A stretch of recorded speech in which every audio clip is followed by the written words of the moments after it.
Star Wars 7x7 episode 1846. What's really going on with Rian Johnson's Star Wars trilogy? Let's take a look.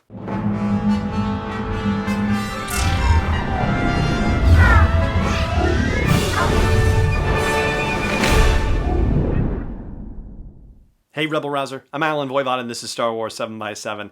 Thank you so much for joining me for this episode, and right at the outset, let me just say that I am not looking to re-litigate The Last Jedi whatsoever. There are folks who really like it, there are folks who really don't like it from a critical perspective, there are folks who really don't like it from other perspectives, and whatever your opinion is, you are absolutely entitled to those opinions. I respect you, I respect your opinions, and enough said about that, alright? What I really want to get down to is some just factual information about what is or isn't going on with Rian Johnson's Star Wars trilogy, okay?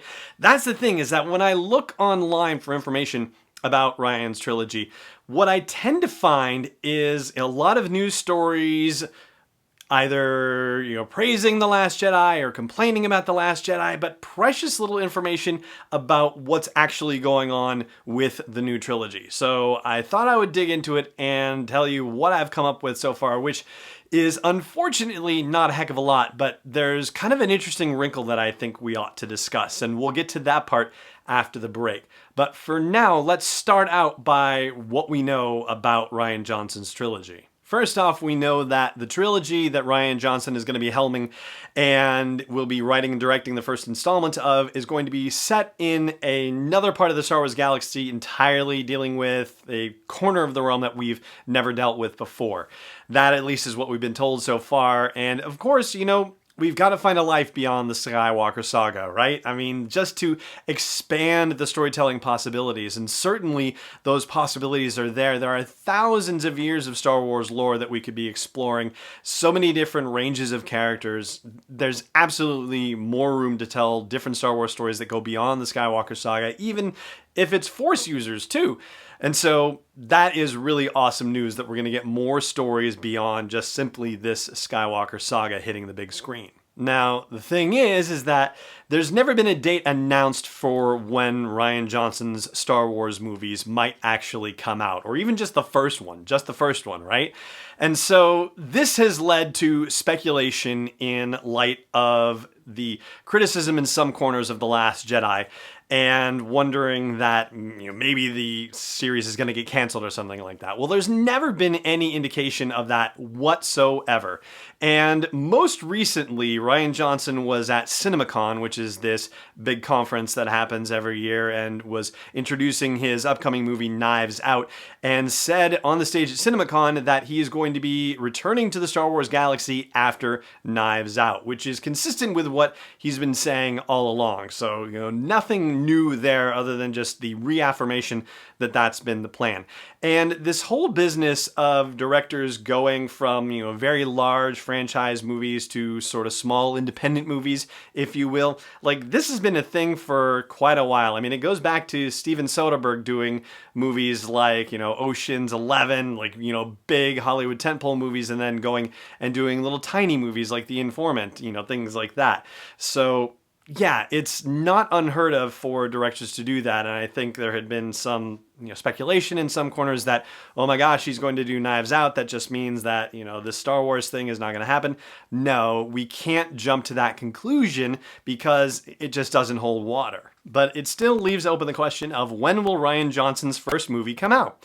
So earlier this year, in a Disney webcast earnings call, investor presentation sort of thing, Bob Iger did announce that the 2022 movie for Star Wars was a Benioff and Weiss movie, and said, that's all I'm going to say about that. So leaves open the question of whether 2024 is also Benioff and Weiss, or is it going to be Rian Johnson? If it is Rian Johnson, then it would be a little bit unprecedented in a sense, because that means the Benioff and Weiss movie, the second one of their series, wouldn't happen until 2026. And I suppose that leaves Disney open with some options, basically, right? So if it turns out that Benioff and Weiss movie doesn't come off very well, then they can pivot and say, hey, Ryan, 2026 is going to be yours also.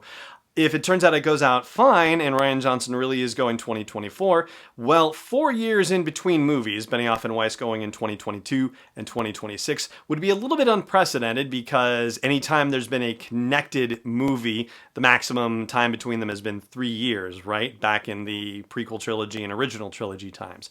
But considering how over the last few months this year, the talk from Disney has been, yeah, maybe we were a little bit too hot on the accelerator pedal. Maybe we need to slow our roll on the releases of these Star Wars movies. Going back to, as much as a 4-year time space between connected movies, well, it feels like a lot, but it's certainly not out of the realm of possibility. But as I said, I think there is one other contingency thing that Disney is considering as far as all their planning goes. And I'm going to talk about that after the break. Stay tuned. This episode is brought to you by Constant Contact, the premier email marketing solution for small businesses and organizations.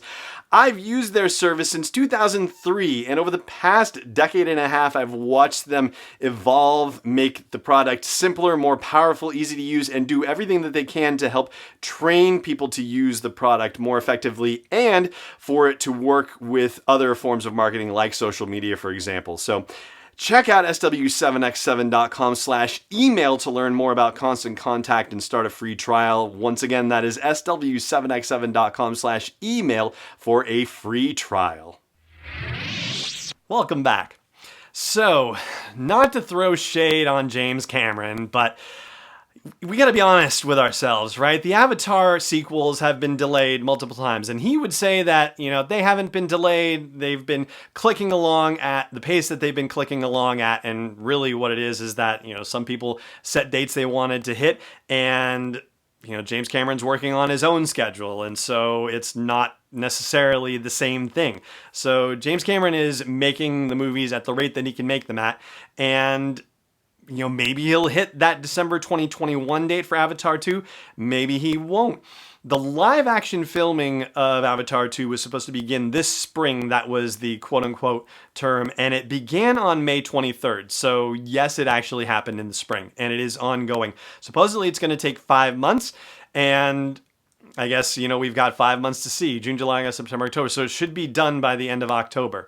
And I think that is going to ultimately give us a bit of a barometer on where things stand. Like, is he still going to be on track for a 2021 release? Granted, that's still going to be 2 years and change out from the actual release date, but I think it's possible that Disney is hedging its bets a little bit here. I mean, I think that Disney and Jim Cameron would both agree that they don't want Avatar 2 to come out unless it is absolutely the best possible version of Avatar 2 that could ever come to theaters. And if that means that they have to shuffle the dates again, then so be it. And yet nobody's going to say that, especially not this far out.